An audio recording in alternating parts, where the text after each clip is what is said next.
Hello everyone, good morning to all of you. दोस्तों, कैसे हैं आप सभी? आशा करता हूँ आप सभी अच्छे होंगे। तो आज हम बात करेंगे इस क्लास में करंट अफेयर के साथ स्टैटिक जीके का, जिसका हम फुल एनालिसिस करने जा रहे हैं। जो इस क्लास का मायने है कि एग्ज़ाम को देखना, मतलब एग्ज़ाम को क्रैक करना ही इस क्लास का उद्देश्य है। और इस क्लास से जितना भी ज़्यादा क्वेश्चन लड़ सके, ये हमारी तरफ से कोशिश रहेंगे। और बात करते हैं दोस्तों, वीडियो पसंद आए तो वीडियो को लाइक करें, शेयर करें और चैनल को सब्सक्राइब करना ना भूलें। तो चलिए आज की क्लास को स्टार्ट करते हैं। आज की क्लास की मोटिवेशन लाइन की बात करें तो आज की मोटिवेशन लाइन है, कभी कभी सपने चूर हो जाते हैं, कभी कभी सपने चूर हो जाते हैं, हालात से लोग दूर हो जाते हैं, हालात से लोग दूर हो जाते हैं, पर कुछ यादें इतनी हसीन होती है कि उन्हें याद करने को हम मजबूर हो जाते हैं। पर कुछ यादें इतनी हसीन होती है कि उन्हें याद करने को हम मजबूर हो जाते हैं। दोस्तों, ऐसी परिस्थिति कभी कभी अक्सर, यानी कि कभी कभी विद्यार्थी लाइफ में जो है ये अक्सर देखने को मिलते हैं। तो दोस्तों, उसके लिए कोई चिंता नहीं करना है। तो चलिए और बात करते हैं, जो मेहनत करने वाले होते हैं उसे कई ऐसे मौके आते रहते हैं और मिलते ही रहते हैं। तो चलिए क्लास को स्टार्ट करते हैं। अब बात करते हैं आज के फर्स्ट क्वेश्चन की। हाल ही में किसको WWF इंडिया की forest frontline heroes brand ambassador बनाया गया है? यानी कि इंडिया की WW फ्रंटलाइन यानी फॉरेस्ट फ्रंटलाइन हीरोज के ब्रांड एम्बेसडर किसे बनाया गया है? तो बात करते हैं इसको, तो उपासना कामिनेनी को बनाया गया है। उपासना कामिनेनी को बनाया गया। आइए इसके बारे में हम बात करते हैं विस्तार से। अब सवाल बनता है कि इसको जो ब्रांड एम्बेसडर बनाया गया है, किस लिए बनाया गया है और इसका उद्देश्य क्या है, तो इसका बारे में हम जानेंगे।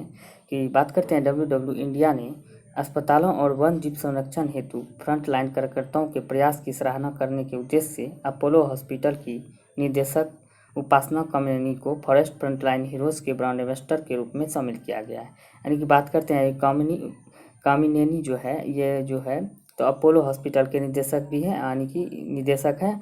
और इन्हें अस्पतालों और वन्यजीव संरक्षण क्षेत्र में, यानी कि इसके क्षेत्र में बढ़ावा देने के लिए कार्यकर्ता के रूप में, यानी कि ये कार्यकर्ता के रूप में जो इसको नियुक्त किया गया है, इसको ब्रांड एम्बेसडर, उसकी काम को देखते हुए इसे नियुक्त किया गया है। और बात करते हैं, और इसका जो फोकस होता है, यानी कि इसका उद्देश्य है जो देश भर में कई राज्यों पर होगा, जो अधिकांश इकाई इको क्षेत्रों में कवर करते हैं। यानी कि देश भर में जितने भी राज्यों में इको क्षेत्र है उसको अधिकांश रूप से कवर कर सके, इसीलिए इसको ब्रांड एम्बेसडर बनाया गया है। और इसकी जो कार्य है, इसकी कार्य को सराहना के इसकी कार्य के सराहना के लिए इसे इसका ब्रांड एम्बेसडर नियुक्त किया गया है। और वहीं बात करते हैं, WWF इंडिया का मुख्यालय की बात करें तो नई दिल्ली में है। और इसकी स्थापना की बात करें तो WWF इंडिया की स्थापना तो 1969 ईस्वी में किया गया है। आप देख सकते हैं, ये है उपासना कामिनेनी, ये आप इसे इस फोटो में देख सकते हैं। इसी को इसका ब्रांड एम्बेसडर, WWF इंडिया के ब्रांड एम्बेसडर उपासना कामिनेनी को बनाया गया है। आइए अब अगले क्वेश्चन की ओर बढ़ते हैं। हाल ही में, यानी कि हाल ही में किसने की अपनी नई book the 7 since of being a mother की घोषणा? यानी कि हाल ही में किसने की अपनी नई book the 7 since of being a mother की घोषणा की है? तो यह किसने की है? तो बात करते हैं ताहिरा कश्यप खुराना की यह पुस्तक है, जो अपनी पुस्तक की यह घोषणा की है, यानी कि नई पुस्तक की घोषणा की है। तो बात करते हैं इस पुस्तक के बारे में और ताहिरा कश्यप के बारे में भी जानेंगे विस्तार से। चलिए अब बात करते हैं ताहिरा कश्यप की। तो फिल्म निर्माता लेखिका ताहिरा कश्यप खुराना ने, यानी कि फिल्म निर्माता और लेखक दोनों ही है ताहिरा कश्यप, और इन्होंने मदरहुड पर लिखी अपनी आगामी पुस्तक, यानी कि यह जो है मदरहुड पर लिखी है अपने आने वाली पुस्तक the 7 since of being a mother की घोषणा की है। यानी कि यह आने वाले जो पुस्तक है उसका यह घोषणा की है। और यह उनकी 5वीं किताब है, यानी कि ये इस बुक को मिलाकर इनकी 5वीं बुक है। और दूसरी जो उन्होंने महामारी के दौरान लिखी थी पिछले साल, फिल्म निर्माता ने बीइंग ए वुमेन के 12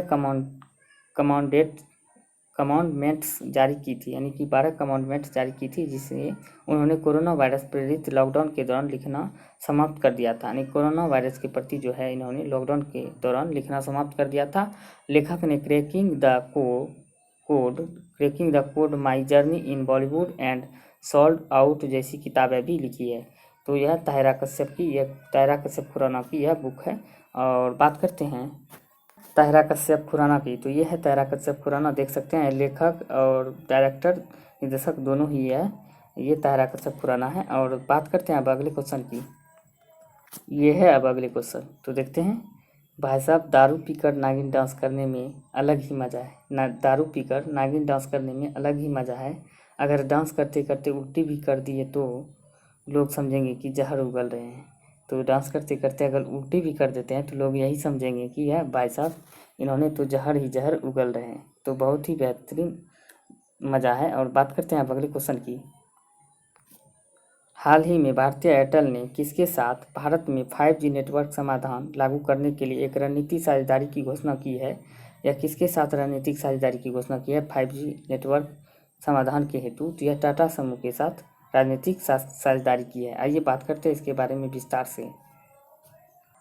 भारतीय एयरटेल की बात करें तो भारतीय एयरटेल ने टाटा समूह के साथ मिलकर भारत में 5G नेटवर्क समाधान लागू करने के लिए एक रणनीतिक साझेदारी की घोषणा की है, जो जनवरी 2022 से वाणिज्य विकास के लिए उपलब्ध होगा। और टाटा समूह ने एक ओ-रैन आधारित रेडियो और गैर स्टैंड अलोन आर्किटेक्चर या स्टैंड अलोन आर्किटेक्चर कोर और पूरी तरह से स्वदेशी टेलीकॉम स्टैक को एकीकृत किया है, जो कि समूह और उसके भागीदारी की क्षमताओं को लाभ उठाने सक्षम बनाएगा। यानी कि इनकी भागीदारी की क्षमताओं का लाभ उठाने में सक्षम बनाएगा। और वहीं बात करते हैं भारतीय एयरटेल के सीईओ की। अभी वर्तमान में गोपाल विट्ठल अभी वर्तमान में इनके सीईओ है। और भारतीय एयरटेल के संस्थापक की बात करें तो सुनील मित्तल इसके संस्थापक हैं। और वहीं बात करते हैं भारतीय एयरटेल की स्थापना की, तो 7 जुलाई 1995 में एयरटेल की स्थापना किया गया था। और टाटा समूह के अध्यक्ष की बात करें तो नटराजन चंद्रशेखर टाटा समूह के अध्यक्ष हैं। और टाटा समूह के मुख्यालय की बात करते हैं मुंबई महाराष्ट्र में इनका मुख्यालय है। और बात करते हैं एयरटेल की। अभी वर्तमान में जो लोगो जारी किया गया है इसके टाटा समूह के साथ, जो मिलकर 5G नेटवर्क लॉन्च करेंगे, तो द 5G रेडी नेटवर्क, यानी कि 5G रेडी नेटवर्क है, इसका 2022 तक में यानी कि आने की संभावना है। तो बात करते हैं अगले क्वेश्चन की। अब बात करते हैं चौथे क्वेश्चन की। भाई साहब, ये जो क्वेश्चन है आने वाले एग्जाम के दृष्टिकोण से बहुत ही महत्वपूर्ण है, जो आने की प्रबल संभावना है। और यह क्वेश्चन एग्जाम की पॉइंट ऑफ व्यू से बात करें तो यह बहुत ही महत्वपूर्ण है। तो चलिए बात करते हैं। हाल ही में ओलंपिक में हिस्सा लेने वाले पहले ट्रांस एथलीट कौन होंगे? वेट लिफ्टर, यानी कि ट्रांस एथलीट जो होंगे कौन वेट लिफ्टर होंगे? तो बात करेंगे इसका, लॉरेल हबर्ड होंगे। यह जो है पहली ट्रांस एथलीट वेट लिफ्टर होंगे। आइए बात करते हैं इसके बारे में, पहली एथलीट वेट लिफ्टर की। अब बात करते हैं ओलंपिक खेलों में प्रतिस्पर्धा करने वाले पहले ट्रांसजेंडर एथलीट के रूप में पुष्टि होने के बाद न्यूजीलैंड वेटलिफ्टर लॉरेल हबर्ड इतिहास और सुर्खियों बटोरने के साथ साथ विवाद बनाने के लिए तैयार है। और वहीं बात करते हैं 43 वर्षीय लॉरेल जो ओलंपिक में चौथी बार सबसे उम्रदराज भारोत्तोलक होगी। और इसको टोक्यो में महिलाओं के सुपर हैवीवेट यानी 87 किलोग्राम की प्लस वर्ग में एक मजबूत पदक दावेदार माना जा रहा है। वहीं बात करते हैं लॉरेल हबर्ड की, तो यह लॉरेल हबर्ड है जो कि यह पहले ट्रांसजेंडर वेटलिफ्टर के रूप में इतिहास बनाकर सुर्खियां बटोर रहे हैं। तो बात करते हैं अब अगले क्वेश्चन की। बात करते हैं फेडरल बैंक ने ओरेकल CX कार्यान्वयन के लिए इन्फोसिस को सूचीबद्ध किया है। तो फेडरल बैंक की टैगलाइन की बात करते हैं, योर परफेक्ट बैंकिंग पार्टनर, यानी कि योर परफेक्ट बैंकिंग पार्टनर, इसका बात करते हैं टैगलाइन है। और बात करते हैं अब अगले क्वेश्चन की। ब्रिटिश वकील करीम खान किसके नए मुख्य अभियोजक बने हैं? तो बात करते हैं हाल ही में ब्रिटिश करीम खान किसके नए मुख्य अभियोजक बने हैं? तो यह ICC के नए मुख्य अभियोजक के रूप में बने हैं। और बात करते हैं इसके बारे में ब्रिटिश वकील करीम खान की। करीम खान अंतर्राष्ट्रीय आपराधिक न्यायालय यानी कि इंटरनेशनल कोर्ट क्राइम के नए मुख्य अभियोजक के रूप में शपथ ग्रहण की है, यानी कि आपराधिक न्यायालय की इंटरनेशनल आपराधिक न्यायालय की नए मुख्य अभियोजक के रूप में शपथ ग्रहण की है। उन्होंने उन राष्ट्रों तक पहुंचने की प्रतिबद्धता जताई है जो अभी कोर्ट के सदस्य नहीं है, यानी कि अभी जो 20 राष्ट्र है जो अभी तक कोर्ट के सदस्य नहीं है, उन देशों में परीक्षण करने का प्रयास करते हैं और वहीं बात करते हैं जहाँ अपराध किए जाते हैं उन्होंने लाइबेरिया के पूर्व राष्ट्रपति चार्ल्स टेलर और केन्या के उपराष्ट्रपति विलियम रूटो का अंतर्राष्ट्रीय अदालत में बचाव किया था। और वहीं बात करते हैं अंतर्राष्ट्रीय आपराधिक न्यायालय की स्थापना की बात करते हैं तो 2002 में 1 जुलाई 2002 में किया गया था। अंतर्राष्ट्रीय आपराधिक न्यायालय के मुख्यालय की बात करें तो नीदरलैंड द हेग में है। और वहीं बात करते हैं अंतर्राष्ट्रीय आपराधिक न्यायालय के सदस्य राष्ट्र भी वर्तमान में 123 है। और वहीं बात करते हैं अंतर्राष्ट्रीय आपराधिक न्यायालय कामकाजी की भाषाएं की बात करते हैं तो यह अंग्रेजी और फ्रेंच इनके कामकाजी के लिए यानी कि कार्य के हेतु कार्यालय भाषा है अंग्रेजी और फ्रेंच। यह है ब्रिटिश व्यक्ति करीम खान, तो देख सकते हैं इसका फोटो। यह है ब्रिटिश व्यक्ति करीम खान जो अंतर्राष्ट्रीय न्यायालय के यानी कि अभियोजक के रूप में शपथ ग्रहण किए हैं। और बात करते हैं अब अगले क्वेश्चन की। अब बात करते हैं हाल ही में कौन IABA में नियुक्त होने वाली पहली अरुणाचली महिला बनी है। तो बात करते हैं तरांग मीनू, ये पहली महिला यानी कि अरुणाचली बनी है। तो अगर क्वेश्चन पूछे तो IBA में नियुक्त होने वाली पहली अरुणाचली महिला कौन है, तो बात करते हैं तरांग मीनू, यह है पहली अरुणाचली महिला बने हैं। तो अब बात करते हैं इसके बारे में विस्तार से। अगर आपको पूछे AIBA का फुल फॉर्म तो इंटरनेशनल बॉक्सिंग एसोसिएशन यानी कि इंटरनेशनल बॉक्सिंग एसोसिएशन इसका फुल फॉर्म हो जाता है। वहीं बात करते हैं IBA की स्थापना की तो 1946 में इसका स्थापना हुआ था।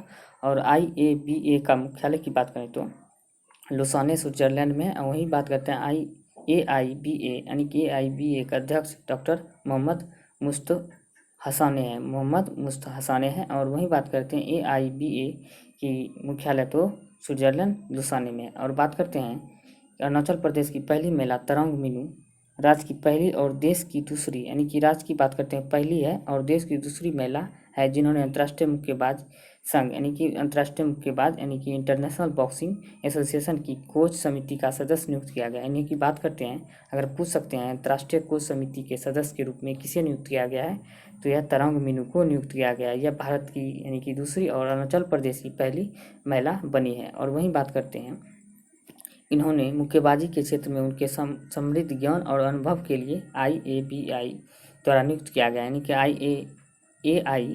AIBA यानी कि बात करते हैं अंतर्राष्ट्रीय मुक्केबाजी संघ की समिति का सदस्य इन्हें नियुक्त किया गया है। और बात करते हैं अब तरांग मीनू की, तो यह है तरांग मीनू, आप देख सकते हैं इसकी प्रोफाइल फोटो है। तो ये तरांग मीनू है, यह पहली अरुणाचली महिला बनी है अंतर्राष्ट्रीय मुक्केबाजी संघ के सदस्य। और बात करते हैं अब अरुणाचल प्रदेश के बारे में। तो अरुणाचल प्रदेश की बात करें तो इसकी राजधानी की बात करें तो ईटानगर है। और मुख्यमंत्री की बात करें तो पेमा खांडू यहाँ के मुख्यमंत्री है। और वहीं बात करते हैं राज्यपाल की तो BD मिश्रा यहाँ के राज्यपाल है। और मुख्य न्यायाधीश की बात करें तो अरुणाचल प्रदेश के अभी वर्तमान में अजय लांबा यहाँ के मुख्य न्यायाधीश हैं। और बात करते हैं अरुणाचल प्रदेश की स्थापना की तो 20 फरवरी 1987 में अरुणाचल प्रदेश की स्थापना किया गया था। और वहीं बात करते हैं अरुणाचल प्रदेश के में लोकसभा सीटों की संख्या की बात करें तो लोकसभा सीटों की संख्या 2 है और राज्यसभा सीटों की बात करें तो 1 है। और वहीं बात करते हैं विधानसभा सीटों की संख्या तो 60 यानी 60 यहाँ विधानसभा सीटें हैं। और बात करते हैं अगले क्वेश्चन की। अब बात करते हैं 7वें क्वेश्चन की।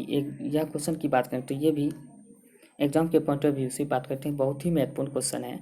और बात करते हैं इसके बारे में तो संयुक्त राष्ट्र की तरफ से जारी ताज़ा रिपोर्ट के अनुसार 2020 में भारत दुनिया में सबसे ज़्यादा FDI हासिल करने वाला कौन सा देश बन गया है, तो बात करते हैं यह 5वां देश बन गया है।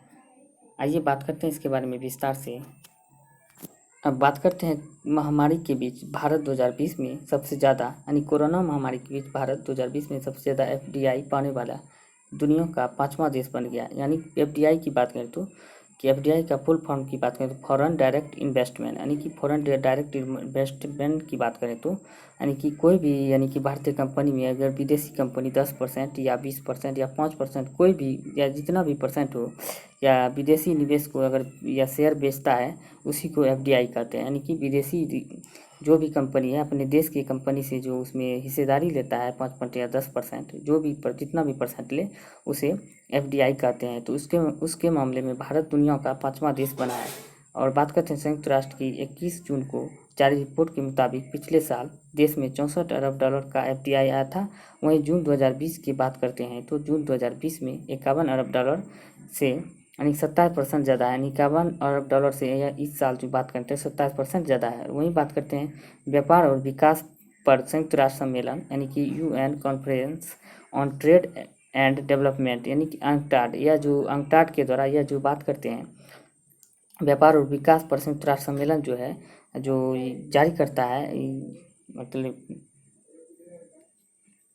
जो इंडेक्स जो जारी करता है व्यापार और विकास पर संयुक्त राष्ट्र सम्मेलन का जो जारी करता है, तो यह किसके द्वारा जारी किया जाता है, तो अंकटाड के द्वारा यह जारी किया जाता है रैंकिंग लिस्ट, यानी कि ये जो रैंकिंग लिस्ट होता है व्यापार और विकास संयुक्त राष्ट्र सम्मेलन का, तो यह अंकटाड के द्वारा जारी किया जाता है। वहीं बात करते हैं अंकटाड के द्वारा विश्व निवेश रिपोर्ट 2021 के अनुसार भारत 2020 में दुनिया में प्रत्यक्ष विदेशी निवेश यानी प्रत्यक्ष विदेशी निवेश की बात करें तो फॉरेन डायरेक्ट इन्वेस्टमेंट यानी FDI का 5वां सबसे बड़ा प्राप्तकर्ता था और देश ने 2020 में 64 बिलियन अमेरिकी डॉलर का FDI प्राप्त किया है, जो 2019 में 51 बिलियन अमेरिकी डॉलर से अधिक और 27% वृद्धि हुआ। यानी कि बात करते हैं तो 2019 की भांति इसमें 27% वृद्धि हुई है। और वहीं बात करते हैं इस मामले में FDI यानी कि फॉरेन डायरेक्ट इन्वेस्ट में, तो ये देश कौन सा देश एक नंबर पर है, तो बात करते हैं अमेरिका जो है फर्स्ट नंबर पर है, यानी कि USA जो है फर्स्ट नंबर पर है, और भारत की बात करती है 5वें नंबर पर है। बात करते हैं यह FDI की, देख सकते हैं FDI जो भी विदेशी कंपनी भारतीय कंपनी में जो हिस्सेदारी खरीदती है उसे ही FDI कहते हैं। तो चलिए बात करते हैं अगले क्वेश्चन की। हाल ही में किस राज्य सरकार ने 1 वर्षीय पाठ्यक्रम योग विज्ञान को शुरू करने की घोषणा की, यानी कि किस राज्य सरकार के द्वारा 1 वर्ष के पाठ्यक्रम में यानी कि पाठ्यक्रम यानी स्कूलों में के कक्षा में पाठ्यक्रम में 1 वर्ष की जो कक्षा होते हैं यानी कि स्कूलों में जो पढ़ाई होते हैं उसमें शामिल करने के लिए यह योग विज्ञान की शुरुआत की है। तो किस सरकार के द्वारा यह घोषणा किया गया है, तो यह बात करते हैं दिल्ली के द्वारा घोषणा किया गया है, यानी कि राज्य सरकार ने 1 वर्षीय पाठ्यक्रम योग विज्ञान को शुरू करने की घोषणा की है। तो यह दिल्ली सरकार के द्वारा शुरू किया गया है। आइए इसके बारे में विस्तार से जानते हैं, इसका क्या उद्देश्य है और यह क्यों यह पाठ्यक्रम में शामिल किया गया और भविष्य के लिए यह क्या लाभ होने वाला है, इसके बारे में हम जानते हैं। बात करते हैं अंतर्राष्ट्रीय योग दिवस पर दिल्ली में गली मोहल्ले तक योग को पहुंचाने के विजन के साथ साथ ध्यान और योग विज्ञान की केंद्र की शुरुआत की गई है। इन केंद्रों पर योग सिखाने वाले इंस्ट्रक्टर को ट्रेनिंग दी जा रही है और जो बाद में सार्वजनिक जगहों पर पार्कों RWA में लोगों के बीच जाकर उन्हें योग की ट्रेनिंग देंगे, यानी कि ये जो है पाठ्यक्रम को शामिल करेंगे और गली मोहल्ले यानी कि सभी लोगों तक इसका पहुंच बनाएंगे और सभी लोगों को योग सिखाएंगे। और योग करने यानी कि योग जो आज के जीवन की बात करें तो हर आदमी को करना बहुत ज़रूरी है और योग और एक्सरसाइज जो हमारे जीवन का यानी कि पार्ट ऑफ लाइफ है और इसे पार्ट ऑफ लाइफ हर व्यक्ति को बना लेना चाहिए ताकि हमारे जीवन में जो भी यानी कि परेशानी हो, योग से बहुत ही सारे यानी कि शरीर में जो कष्ट होते हैं दुविधाएं होते हैं वो दूर हो जाते हैं योग से। और बात करते हैं योग में कहा भी गया है करो योग रहो निरोग, यानी कि योग जो भी करते हैं वह अक्सर निरोग रहते हैं। तो बात करते हैं और दिल्ली के बारे में। अब बात करते हैं दिल्ली की वर्तमान में राजधानी नई दिल्ली है। और वहीं बात करें CM की तो वर्तमान में CM अरविंद केजरीवाल है और जिसे मफलर मैन के नाम से जाना जाता है। ये आम आदमी पार्टी से संबंधित है और आम आदमी पार्टी की बात करते हैं इसकी स्थापना 2012 में किया गया था। और वहीं बात करते हैं उपराज्यपाल अभी वर्तमान में दिल्ली की अनिल बैजल है और लोकसभा सीटों की बात करें तो 7 है दिल्ली में और विधानसभा सीटों की बात करें तो विधानसभा सीटें 70 है। और वहीं बात करते हैं दिल्ली एक संशासित राज्य है और दिल्ली की बात करें तो संशासित राज्यों में जनसंख्या घनत्व में सबसे सर्वाधिक जनसंख्या घनत्व दिल्ली का है। और बात करते हैं नेक्स्ट क्वेश्चन यानी 90 क्वेश्चन की, तो किस केंद्रीय मंत्रालय द्वारा दिव्यांगता खेल केंद्र स्थापित किए जाएंगे, तो दिव्यांगता खेल केंद्र स्थापित किए जाएंगे। तो बात करते हैं सामाजिक न्याय और अधिकारिता मंत्रालय के द्वारा यह दिव्यांगता केंद्र यानी दिव्यांगता खेल केंद्र को स्थापित किए जाएंगे। आइए बात करते हैं नेक्स्ट क्वेश्चन यानी 10वें क्वेश्चन की। भारतीय अमेरिकी रसायनज्ञ सुनीता मित्रा को गैर यूरोपीय पेटेंट कार्यालय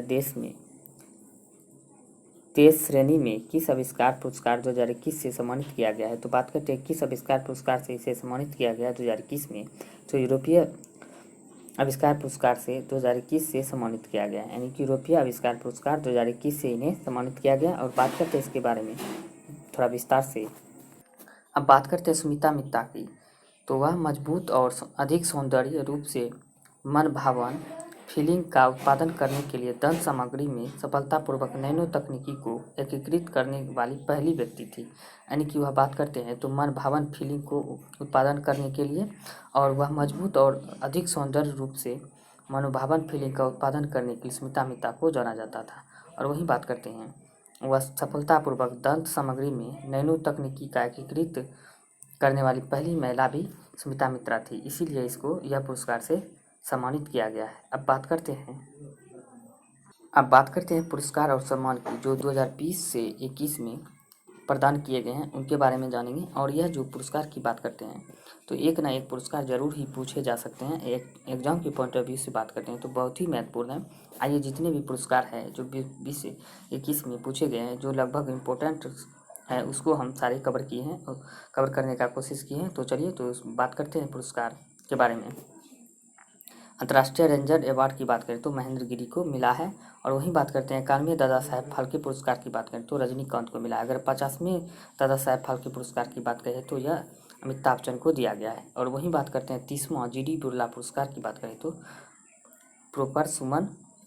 प्रोफेसर सुमन चक्रवर्ती को दिया गया है। वहीं बात करते हैं देवी शंकर अवस्थी पुरस्कार 2020 तो आशुतोष भारद्वाज को दिया गया है। और वहीं बात करते हैं छत्तीसगढ़ बिरौनी पुरस्कार की तो दूती चंद को दिया गया है।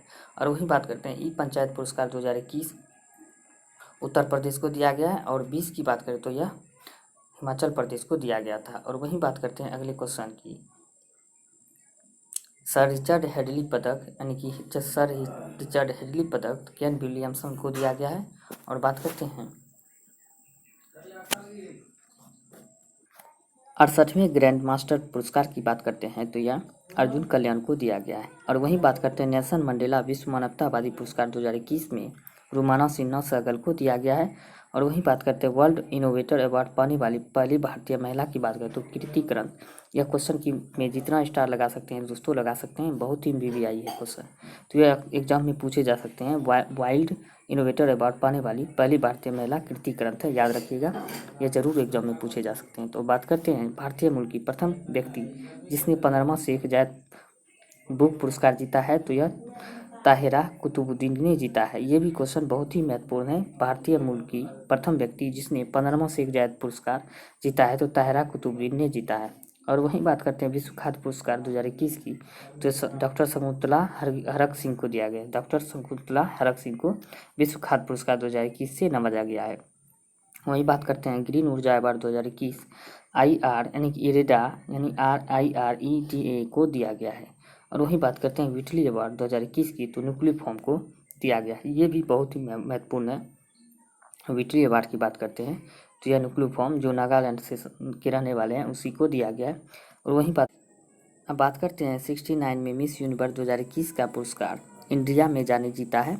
और बात करते हैं वहीं अगले क्वेश्चन की। अब बात करते हैं यानी कि स्टैटिक जीके जो रेलवे और NTPC ग्रुप डी यानी कि BSSC BPSC SSC आदि सब में पूछे जाने के लायक जो भी स्टैटिक जीके है हमने उसको कवर करने का प्रयास किए हैं जो आने वाले एग्जाम के दृष्टिकोण से बहुत ही महत्वपूर्ण है। ये सारे प्रीवियस ईयर में पूछे गए सवाल हैं और आने वाले भी एग्जाम में पूछे जा सकते हैं। तो चलिए इसको देखते हैं। अब बात करते हैं बंधुआ मजदूरी कब लागू की गई थी। बंधुआ मजदूरी की बात करते हैं 1976 में 1976 में लागू की गई थी। अब बात करते हैं European centre for nuclear research की प्रयोगशाला कहाँ स्थित है तो यह बात करते हैं जेनेवा में स्थित है।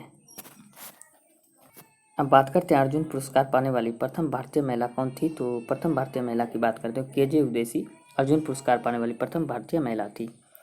ये सारे के सारे क्वेश्चन बहुत ही महत्वपूर्ण हैं। अब बात करते हैं मानव विकास सूचकांक प्रतिवर्ष किस संस्था द्वारा जारी किया जाता है तो यह बात करते हैं UNDP संस्था द्वारा जारी किया जाता है। यूनाइटेड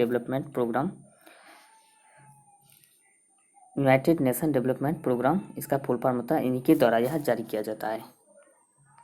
अब बात करते हैं स्वीडन की संसद का क्या नाम है। स्वीडन की संसद की बात करें तो रिक्सडाग स्वीडन के संसद का नाम है। और USA की संसद की बात करें तो कांग्रेस USA के संसद का नाम है। अब बात करते हैं भारत में प्रथम स्टॉक एक्सचेंज किस वर्ष स्थापित हुआ था तो प्रथम स्टॉक एक्सचेंज की बात करते हो 1875 में स्थापित किया गया था। यह एशिया का सबसे पुराना और एशिया के साथ साथ भारत का भी सबसे पुराना स्टॉक एक्सचेंज है। अब बात करते हैं यूनेस्को द्वारा निम्नलिखित में से किस क्षेत्र में योगदान के लिए कलिंग पुरस्कार दिए जाते हैं। तो विज्ञान के क्षेत्र में योगदान के लिए यूनेस्को द्वारा कलिंग पुरस्कार दिया जाता है। क्रिकेट पिच की लंबाई क्या होती है। तो यानी क्रिकेट पिच की बात करें तो इसकी लंबाई 22 गज होती है। अब बात करते हैं भारतीय रिजर्व बैंक का राष्ट्रीयकरण कब हुआ था। भारतीय रिजर्व बैंक का राष्ट्रीयकरण यह 1949 में यानी 26 नवंबर 1949 में किया गया था। अब बात करते हैं राष्ट्रीय फिल्म पुरस्कार किसके द्वारा प्रदान किए जाते हैं। तो राष्ट्रीय फिल्म पुरस्कार की बात करें तो सूचना एवं प्रसारण मंत्रालय के द्वारा प्रदान किए जाते हैं।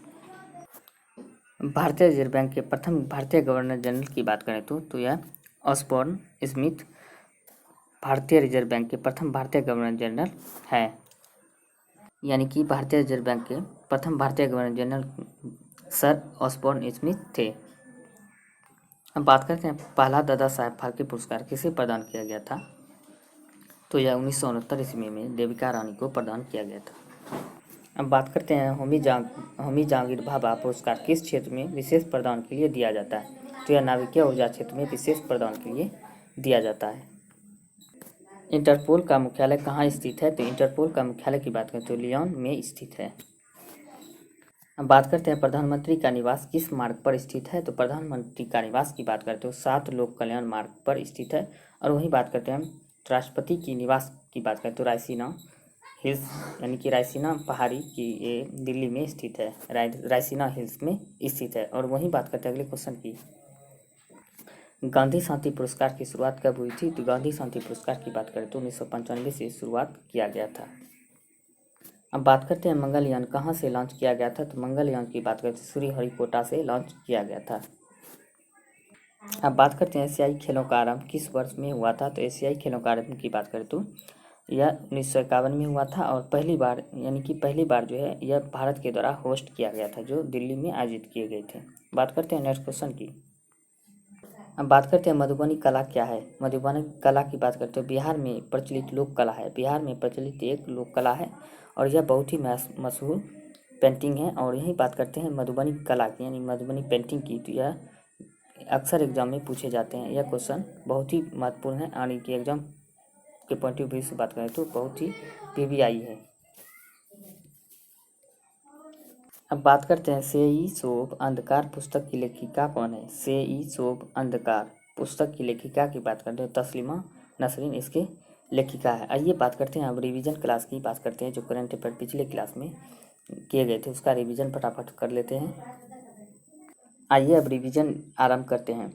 प्रधानमंत्री नरेंद्र मोदी ने अंतर्राष्ट्रीय योग दिवस के अवसर पर किस ऐप को लॉन्च किया है। तो बात करते हैं एम योगा ऐप को लॉन्च किया है। वहीं बात करते हैं centre for science and environment द्वारा जारी ईज ऑफ लिविंग इंडेक्स 2020 में किस शहर को भारत के सबसे रहने योग्य शहर के रूप में नामित किया गया है। तो बेंगलुरु को नामित किया गया है। और वहीं बात करते हैं हाल ही में किस राज्य सरकार ने 1 वर्षीय पाठ्यक्रम योग विज्ञान को शुरू करने की घोषणा की है। तो दिल्ली सरकार के द्वारा शुरू किया गया। वैश्विक शांति सूचकांक के 15वें संस्करण में 163 देशों की सूची में भारत को दुनिया का सबसे शांति प्रिय देश घोषित किया गया है। यानी कि भारत की बात करते हैं तो 15वें संस्करण 163 देशों की सूची में दुनिया का सबसे शांतिपूर्ण देश की बात करें तो आइसलैंड दुनिया का सबसे शांतिपूर्ण देश है। और वहीं बात करते हैं संयुक्त राष्ट्र की तरफ से जारी ताज़ा रिपोर्ट के अनुसार 2020 में भारत दुनिया में सबसे ज़्यादा FDI हासिल करने वाला देश बन गया है। यानी कि 5वां देश सबसे ज़्यादा FDI हासिल करने वाला बन गया है। हाल ही में केंद्र सरकार ने किस 2 सरकारी बैंकों में 51% एंड 51% हिस्सेदारी बेचने की घोषणा की है। तो सेंट्रल बैंक ऑफ इंडिया और इंडियन ओवरसीज बैंक में। और बात करते हैं और किस देश ने हाल ही में हाइड्रोजन टास्क फोर्स लॉन्च किया है। तो अमेरिका ने तो हाइड्रोजन टास्क फोर्स को लॉन्च किया गया। वही बात करते हैं सतत विकास रिपोर्ट 2021 में भारत का स्थान 120वें स्थान पर रहा है। और वही बात करते हैं फ्रेंच ग्रैंड प्रिक्स 2021 रेस जीती है किसने जीता है। तो मैक्स वेस्टरपेन ने जीता है। वही बात करते हैं संयुक्त राष्ट्र का लैंड फॉर लाइफ अवार्ड 2021 जीता है किसके द्वारा जीता गया है। तो श्याम सुंदर के द्वारा। अब बात करते हैं स्विस बैंकों में जमा धन के मामले में भारत किस स्थान पर है। तो भारत की बात करते हैं तो 51वें स्थान पर है। यानी कि 51वें स्थान पर है। बात करते हैं हाल ही में किसको विश्व बैंक IMF उच्च सलाहकार समूह का सदस्य नामित किया गया है? तो मोंटेक अहलूवालिया को नामित किया गया है। बात करते हैं अंतर्राष्ट्रीय योग दिवस हर साल किस तिथि को मनाया जाता है? तो 21 जून को मनाया जाता है। हाल ही में खबरों में रही बरगुन और अस्सी नदियाँ किस भारतीय राज्य से होकर बहती है? तो उत्तर प्रदेश राज्य से होकर बहती है। अब बात करते हैं इब्राहिम रईस निम्न में से किस देश के राष्ट्रपति चुने गए हैं? तो यह ईरान देश के राष्ट्रपति चुने गए हैं। अब बात करते हैं the nutmeg's curse parables for a planet in crisis पुस्तक के लेखक कौन है? तो बात करते हैं अमिताभ घोष इन पुस्तक के लेखक है। बीसीसीआई ने ओलंपिक में खिलाड़ियों की तैयारी के लिए कितने करोड़ रुपये दान देने की घोषणा की है? तो 10 करोड़ रुपये खिलाड़ियों की तैयारी करने के लिए दान देने की घोषणा की है बीसीसीआई के द्वारा। उनमें से कौन से महिला खिलाड़ी टेस्ट मैच की दोनों पारियों में अर्धशतक बनाने वाली पहली भारतीय एवं दुनिया की चौथे बल्लेबाज बन गई है? तो यह शेफाली वर्मा बन गई है। उम्मीद करते हैं कि ये श्रृंखला आपको पसंद आ रही होंगी। कमेंट सेक्शन में ज़रूर बताएं। अगर आपको अच्छा लगेगा तो इस तरीके से हम लोग इसे जारी रखेंगे और आने वाले समय में हमारा प्रयास यही रहेगा ताकि आप किसी भी एग्ज़ाम से पहले आपकी तैयारी बेहतर हो। साथ ही साथ आप किसी भी एग्ज़ाम से पहले रिवीजन कर ले तो मैक्सिमम आपके प्रश्न एग्ज़ाम में यहाँ से आ सकते हैं। धन्यवाद।